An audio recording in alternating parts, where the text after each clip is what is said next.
Hi folks, it's Wendy from Dogs of Pride here again, and we've got Colloidal Silver Part 2 for you.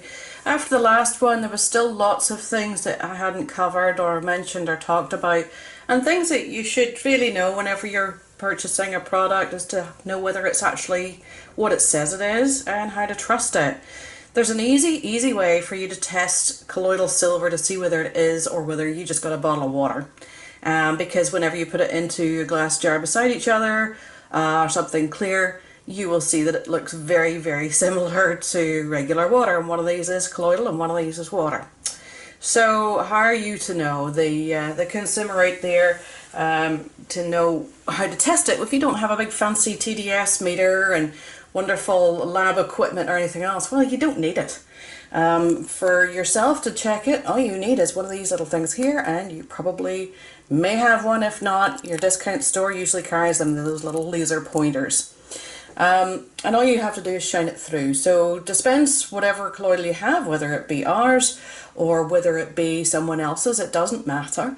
But if you've had it for a while and you're not quite sure whether you stored it in the right place, or maybe it got really cold in your car, or maybe it got really hot in your car, depending on where you are, you need to check to see whether it's working or not. It's not going to hurt you if it's not. Basically what happens is all the little particles that are floating around in there that you can't see because they're nanoparticles, as opposed to a true colloid where you will usually see large particles floating around for a true colloidal definition. Ours are nanoparticles, tiny, can't be seen by the naked eye. I don't have a fancy enough microscope. I tried to see if I could see them under there as well, because apparently if you were to look at it under a microscope, you would see all the little particles running around all over the place. So it's like kind of fun. So stick it in your glass jar and shine your pointer on it. And this one here is showing a little bit of nothing. There's a few impurities in the water from being regular tap water, whether it's dust or anything else. So your light will bounce off those and catch them in there in the solution. But if you put it onto something that is actually colloidal, there, you can see that. And that's why we have no lighting on in the background, so that you can see that clear as day.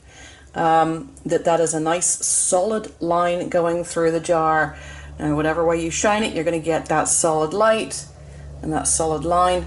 As you do that on that, nothing.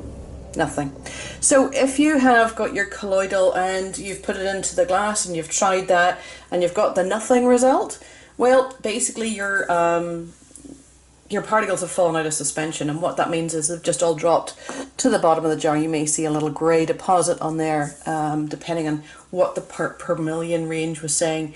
Parts per million are also very important. You don't want a high part per million if it's a large particle size. So if it's a true colloid and you put it into a jar and you're seeing lots of the particles floating around in suspension, and it's saying it's 5 or even 1,000 parts per million, I'm seeing all sorts of strange readings out there at the minute, it's not going to be very effective for anything.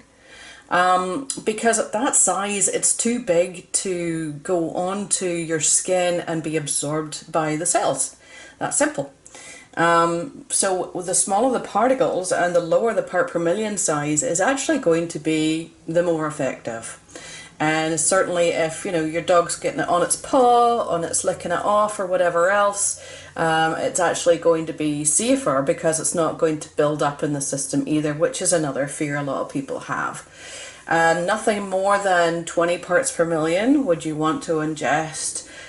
So anything around the 10 to 20 parts per million is basically all you really need to be looking for out there if you're wanting to use it as a base for skin creams, use it as a dilution for shampoos, which will be more soothing on the skin if you've got eczemas or your hot spots or anything. Also, it can be used on horses' feet. It's been really good against hoof rot. I've also used it on my cat quite a few times now, and recently just the last week, where he likes to get crystals when he gets stressed. And I actually did verify it with my vet, and they actually verified that that had helped to clear a system, and he was all good to go, and they had nothing left to test because there was no crystals left. And all I did was spray it around his back end where he was licking, because he had stopped drinking and eating at that point. Anyhow, We don't claim that it's going to cure any diseases at all or anything like that. Do your homework on it. Lots of the stuff's available on Google. There's also lots of fear-mongering on Google as well. So you have to be very careful and discern as to who's telling you the stories that you're going to turn blue. Who are they being funded by to say that? I'm not being funded by anyone other than you guys as my customers. And hopefully giving you the best products that you can get out there. Now glass or plastic, we ship it in plastic obviously because it's a lot safer. We don't want you to end up with a big soggy box with broken glass in it when it gets to you. And we ship it all over Canada and also through show season in the US they have it. And also Pure Paws has a colloidal silver as well, which we also stand behind 100%. They do theirs in a glass, they have it I think in a box as well. But a lot of people will say that you can't use plastic because it leaches, it's bad, it's this, it's that, it's the other. Well, we use a food grade plastic, which is about as safe as we can get. BPAs are not the worst things in the plastics that you actually have to be worried about, and more research will tell you on that. It's a good start, but we go with the PETE, the food grade approved plastics for ours. In the olden days when colloidal was very popular and lots of people were using it, they would always go for glass because plastic wasn't even around then. Wow. And in those days as well there was a lot of lead in glass, so glass wasn't always going to be the safest either, and glass has been known to leach different of its sort of composites into what it's holding as well. And considering your colloidal is actually made in a distilled water base, and distilled water, because it's empty of anything, it will grab as much as it can. But the colloidal we found has been effective. We've kept bottles of it sitting for years and years and then retested them, and they've still been completely fine. Storage we should cover quickly for you. If it's too hot in the car for your dog or too cold in the car for your dog, don't leave your colloidal in there either. In other words, keep it out at direct sunlight if you can. If you can't, that's one of the reasons we put it in the dark blue plastic bottle, apart from making fun that you will not turn that colour with using ours.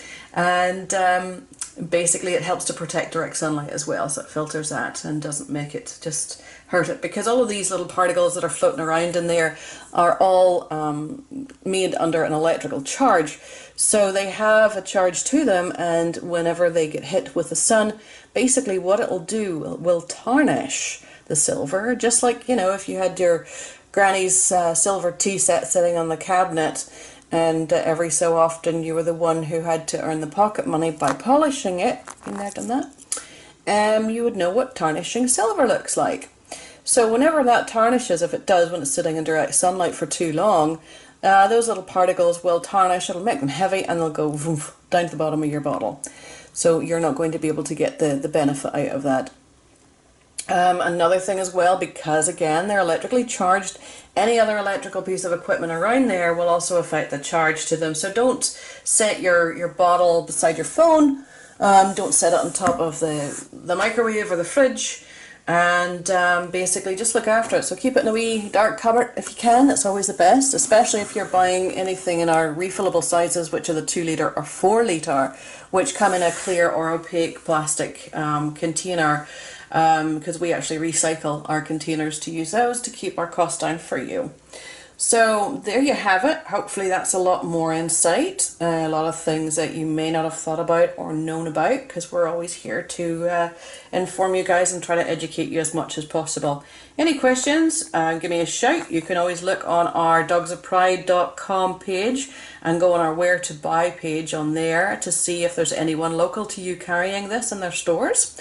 And they're updated all the time, and they're adding all the time as well. And as well, if you can think of anyone in your local vicinity who may benefit in their store from having this or from using it, have a look at that. Again, it's through show season as well. Pure Paws as well in the USA also have it, and the Finessium brand is available at dogsofpride.com. Thanks again for joining us. Hope this wasn't too boring because you were just sitting looking at a lot of bottles and my hand waving around from time to time.